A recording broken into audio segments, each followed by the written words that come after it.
ഈ കോർപ്പറേഷനിൽ കൂട്ടായിട്ടുള്ള തീരുമാനങ്ങളാണോ എടുക്കുന്നത്, അതോ ഇഷ്ടത്തിന് തീരുമാനങ്ങൾ എടുത്ത് പലതും പ്രഖ്യാപിക്കുകയാണോ ചെയ്യുക? ഞാൻ ഡെപ്യൂട്ടി മേയർ എന്ന നിലയ്ക്ക് എനിക്ക് പറയാനുള്ളത്, ഏത് ഭരണവും മുന്നോട്ട് പോകണമെങ്കിൽ കൂട്ടായിട്ടുള്ള ചർച്ച, കൂട്ടുത്തരവാദിത്തം, കൂട്ടായിട്ടുള്ള വികസനം, ഇതൊക്കെ ഒറ്റയാൻ പട്ടണം പോലെ ആവുന്നത് ശരിയല്ല. ഇപ്പോഴും ഒരു ചർച്ച നല്ലതാണ്. അത് BJP ആയാലും പിന്നെ കോൺഗ്രസ് ആയാലും മറ്റേ LDF ആയാലും UDF ആയാലും എല്ലാവർക്കും വേണ്ടതാണ്. ആ ചർച്ചയ്ക്കുള്ള അപാകതകൾ ഈ കോർപ്പറേഷനുണ്ട്. ചില കാര്യങ്ങളൊക്കെ നമ്മൾ അറിയുന്നത് ഇതൊക്കെ കഴിഞ്ഞിട്ടായിരിക്കും ചിലപ്പോൾ ഇന്ന കാര്യങ്ങളുണ്ട് എന്നറിയാൻ സാധിക്കുന്നത്. അത് വളരെ അപാകത തന്നെയാണ്. പിന്നെ ഈ നടന്ന ഉദ്ഘാടനം എന്ന് പറയുന്നത് ഒരു കൗൺസിലർ വിളിച്ചാൽ ഞങ്ങൾക്ക് പോകാതിരിക്കാൻ പറ്റില്ല.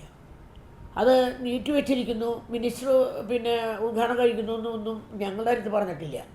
അറിയിച്ചിരുന്നെങ്കിൽ ഞാൻ പോകുമായിരുന്നില്ല.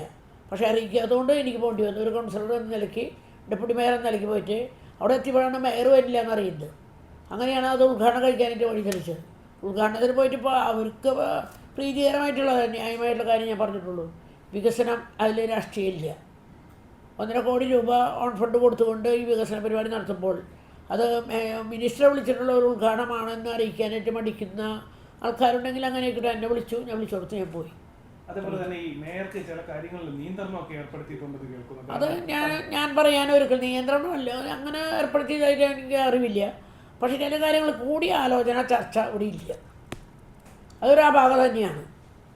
അത് കൂട്ടായിട്ടുള്ള ചർച്ച ഉണ്ടെങ്കിൽ എല്ലാ കാര്യങ്ങൾക്കും നമുക്കൊരു സന്തോഷം ഉണ്ടാവുള്ളൂ. എല്ലാം അറിയണം, ചർച്ച ചെയ്യണം, ചർച്ചകളിൽ നിന്ന് തീരുമാനം ഉണ്ടാവണം, തീരുമാനങ്ങളിൽ നിന്ന് പ്രാവർത്തികമാക്കണം. ഇതാണ് ഞാൻ ഉദ്ദേശിക്കുക. അത് LDF പറഞ്ഞിട്ടുണ്ടോ? ഇത് LDFിൽ അങ്ങനെയാണല്ലോ വേണ്ടത്. പക്ഷേ ഒരാൾ ഞാൻ ഇറങ്ങിപ്പോവും അല്ലെങ്കിൽ ഞാൻ നിങ്ങൾ പോയി ഭരണം വീഴുന്നൊക്കെ പറഞ്ഞ് പേടിച്ചിരിക്കേണ്ട ആവശ്യം LDFിനില്ല. അങ്ങനെ പെട്ടെന്നൊന്നും വീണ വഴിക്ക് 28 ആൾ തികയാത്തവരിതിന് ഒരു ഭരണസമിതിയിലെ മേയറാൻ സാധിക്കില്ല. പിന്നെ അത് അവരുടെ നിഗമനം അങ്ങനെ ആയിക്കോട്ടെ. നമ്മളതിനെ പുറത്ത് കൂടുതൽ പ്രാതിനിധ്യം കൊടുത്തില്ല. പക്ഷെ അത് സുഗമമായി ഭരിക്കുക, നല്ല ഭരണം ആര് ഭരിച്ചാലും നല്ല ഭരണം കാഴ്ചവെക്കുക. നല്ല ഭരണമില്ലെന്ന് പറയുന്നത് ചർച്ചയ്ക്കുള്ള കുറവാണ് ഏറ്റവും വലിയ അപകട. ആ കൂട്ടുത്തരവാദിത്തം, കൂട്ടാണ് ഏറ്റവും വലിയ ആവശ്യം. അതിനൊരു സന്തോഷമേറെയാണ്. ഞാനെന്നുള്ള മെമ്പറല്ല, നമ്മൾ ചെയ്യണം. അതാണ് എന്നും നിങ്ങളുടെ പ്രസക്തി എന്നും നിലനിൽക്കുന്നത് തന്നെയാണ്. അതിന് നല്ല പേരും പെരുമയും ഉണ്ടാവണമെങ്കിൽ കൂട്ടായുള്ള ചർച്ചയ്ക്കും കൂട്ടായുള്ള തീരുമാനങ്ങൾക്കും കൂട്ടായുള്ള പ്രവർത്തനങ്ങൾക്കാണ് ഊന്നൽ കൊടുക്കേണ്ടതെന്നാണ് എനിക്ക് പറയാനുള്ളത്. അടുത്ത ദിവസം ഒരു ഉദ്ഘാടനം നടക്കുന്നുണ്ട്, അതിലേക്ക് ഞാനൊന്നും തീരുമാനിച്ചില്ല. പോകണമെന്ന് തടസ്സമില്ല. എനിക്കറിയാത്തത് തന്നെയല്ല. പിന്നെ നമ്മുടെ LDFിൻ്റെ ഉദ്ഘാടനമല്ലേ 12-ാം തീയതി ഉള്ളത്. അടുത്ത ദിവസം നാളെയാണ്. നാളെ 110. ഞാൻ ആരോടും വിഘടിച്ച് നിന്നിട്ടില്ല. അത് വേറെ വശം.